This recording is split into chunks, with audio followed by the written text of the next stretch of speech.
pleasure of talking face-to-face now, or at least as face-to-face as we can get via Zoom, with the great clarinetist and composer Evan Ziporyn. Evan is familiar to Bowling Green audiences, especially those who follow new music, because he was the featured composer at the New Music Festival at Bowling Green State University. He's also been on this station a couple of times in the past. Welcome, Evan. Thank you for joining us today. Thanks. Great to be back. Yeah, we're here to talk about a new album of yours called Pop Channel.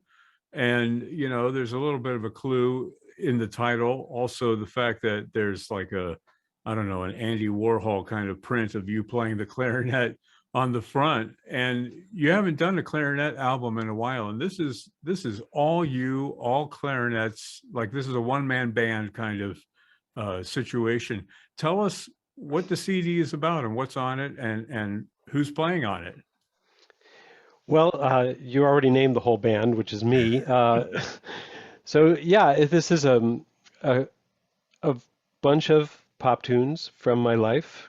The earliest being the first 45 I bought when I was maybe 7 years old, and the newest being a tune from 2010, but mostly music from my youth, just tunes that were really important to me, that I really love or that I found really interesting, and just me figuring out ways to do them on all clarinets all the time.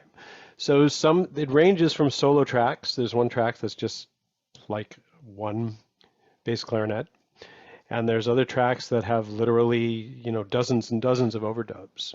I worked with a really wonderful recording engineer, Dave Cook, and he was able to accommodate all my crazy ideas, and this is the result. Well, let's talk a little bit about the technical side of things, because you mentioned overdubbing. So you're the only person playing on this CD, but there's like a whole bunch of clarinets stepping in for different instruments from the original. How did that process work specifically? Now, you wrote the arrangements, yeah? Yeah, they're all my arrangements, and they vary from tune to tune. I mean, I go into arrangements trying to do as little as possible, because I just start trying to figure out what the essence of the tune is to me, or what the essence of the piece is to me. And sometimes an arrangement is very close to a transcription. So, for instance, with the Joni Mitchell tune, Woodstock, there's really nothing on there that's not in her original version, which isn't as well known as the version that Crosby, Stills, Nash and Young covered. But it's just her and electric piano, and I just tried to track that as much as I could to kind of channel her in a way, which is the other meaning of the title.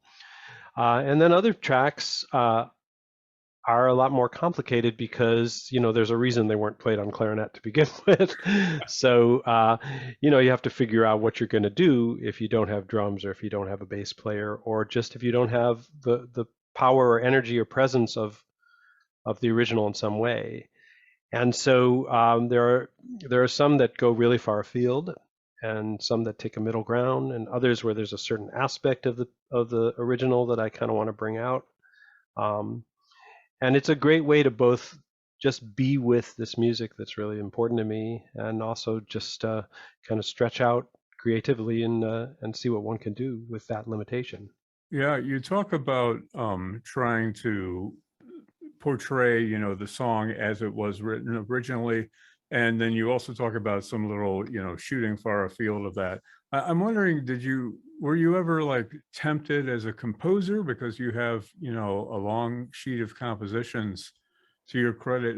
Were you ever tempted to kind of put your own spin, on these songs to make them fit your compositional catalog, as it were? I have to say, not really. That I think part of the whole project for me, which didn't come at whole cloth. I mean, it really started piece by piece. I just started doing these for one reason or another, and then during the lockdown, when there wasn't really anybody to play music with, particularly in the spring and summer of 2020, then it really started to mushroom. But I think there was something about, I do a lot of arranging, and I always have. And in all facets of my professional career. And one of the pleasures of it is that you get the fun parts of writing, You get to really think about sound and instruments and that kind of stuff without the anxiety of, putting yourself out there in the same way.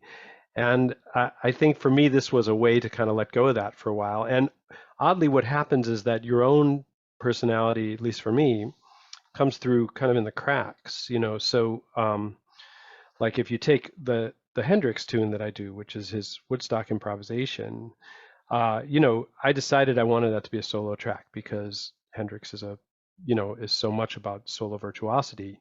He's got six strings, and I only have, I have a clarinet. I can't make six-note chords, so I had to think a lot about how I would kind of reduce what he did to one voice or two, if you count me being able to play and sing, or multiphonics, and try to kind of get to the essence of what he's doing. And in doing so, I'm making choices that are very, ultimately very personal. And then other times I would say, like in Along Comes Mary, um, that's the one where I just kind of felt like keeping it in its 4/4 structure with it's really nice but really simple chords. Just was not There was no point in doing that on this album, so I started to do a lot of things with time signatures, adding beats, taking away beats, putting in extra pauses where there weren't any, taking pauses away, and taking the harmony in a different direction too. But again, kind of trying to keep it within so that it fits somehow in that frame, and you never lose the momentum of the tune or the basic structure of the tune. Yeah, you paint a picture of a quite a challenge there in realizing all these songs for the clarinet. You're probably also the first person who ever thought of setting these songs for a clarinet choir. How many clarinets have you got on here? Well, actual clarinets, there's really just four. The E flat, the B flat, the bass clarinet, and the contrabass. But sometimes the Beatles did everything with just four tracks total and a lot of bouncing and overdubbing, whereas now in the digital age, you just go, I need to put some 10-note chords here. So I need 10 more tracks. And then you just add the tracks and you put one note at a time in. And it is time consuming and it is a little bit obsessive and probably, a little bit off the hook, but you really find some wonderful textures. Yeah. And yeah, it's great. I can't get that Paul McCartney song out of my head now, the Admiral Halsey song. Oh, it keeps going through my head, and for some reason it that seems to fit the clarinet so well. The syncopations or the way that piece works. It just seems like a natural progression. Oh, I'm glad to hear that. And that was the one that we started off. The first 10 seconds of that, I just wanted to get this really beautiful, washy kind of, almost like a Turner painting kind of sound. And so there's many, many voices on that track. Yeah, it's great. I did want to ask you, you mentioned that, of course, you came up with this, or you were creating this during COVID, and it made sense for you to, be one person doing the album in quarantine.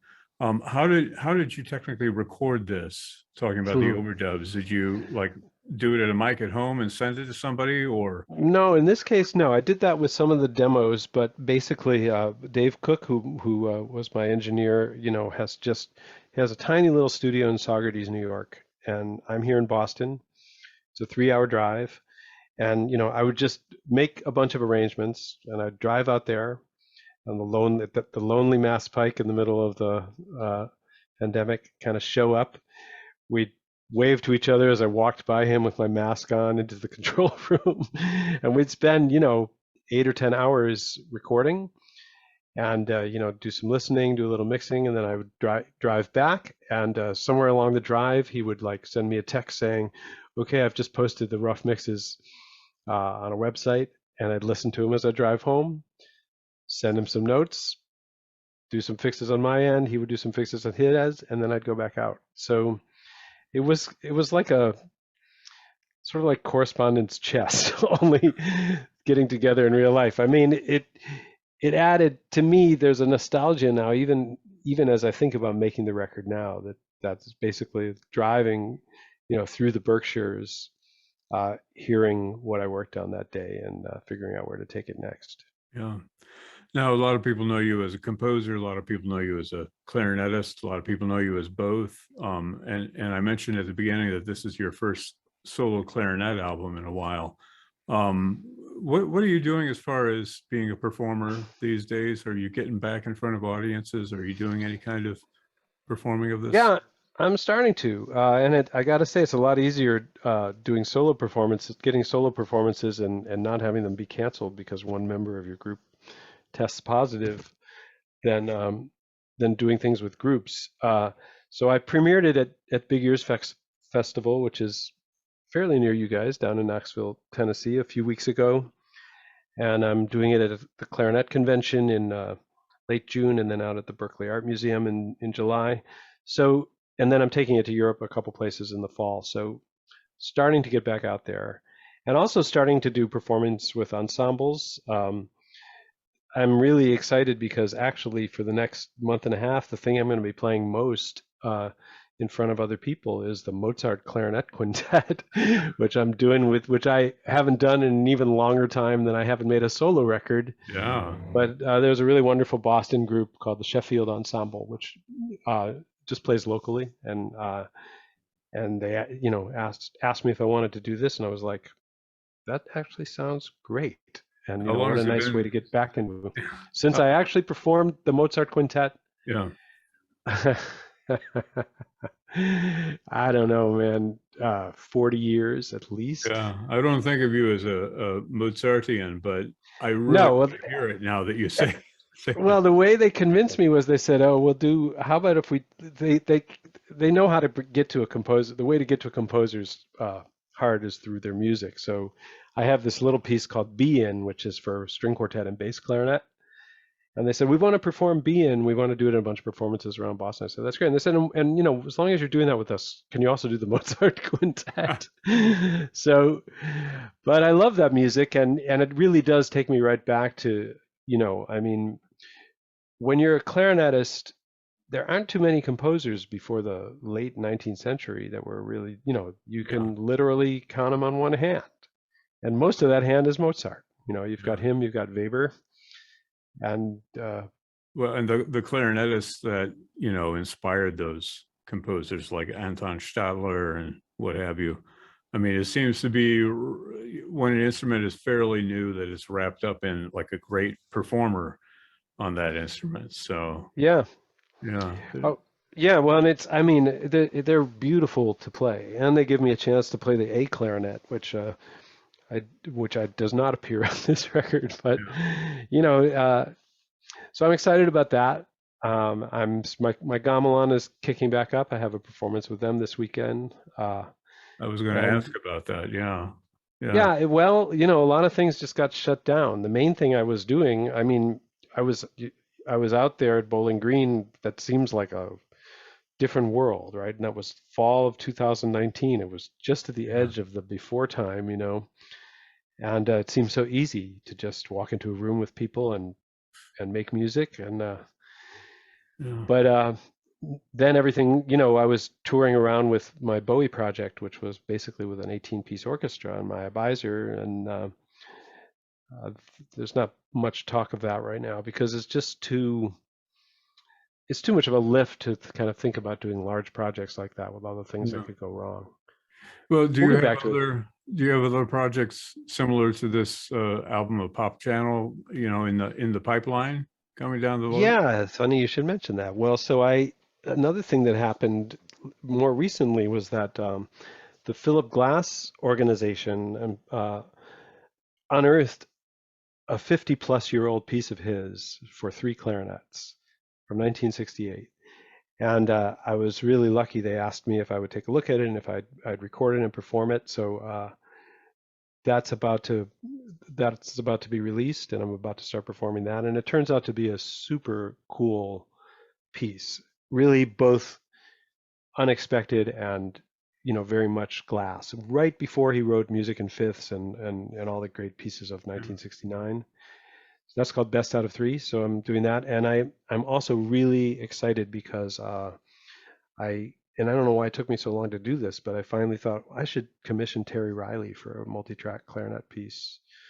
So he's been sending me things, and we've been getting to work on that, and hopefully that'll be ready by the fall as well. That's And amazing.